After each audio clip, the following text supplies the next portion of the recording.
রূহের জগতের জন্য, মায়ের গর্ভের জগতের জন্য, দুনিয়ার জগতের জন্য, কবর জগতের জন্য, হাসর জগতের জন্য, জান্নাত জাহান্নামের জগতের জন্য আমার রাসূল হলেন রহমত।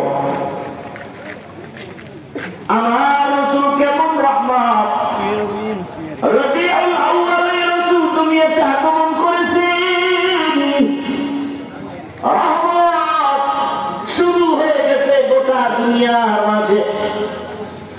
এই আলোচনা কিন্তু চলতে চলতে এখন মাসও শেষ, আলোচনাও শেষ, কথা ঠিক না? অথচ রবিউল আউয়াল আমার রাসূলের আলোচনা তো শেষ হওয়ার না। রাসূলের আলোচনা চলতেছিল নবী আসার আগে, যাওয়ার পরে, আসমানেও চলে, জমিনেও চলে, ফেরেশতাদের মাঝে, অন্য প্রাণীদের মাঝে। রাসূল বিদায়ের পরে চলে, এমনকি কিয়ামতের ময়দানেও রাসূলের গুণগান চলে।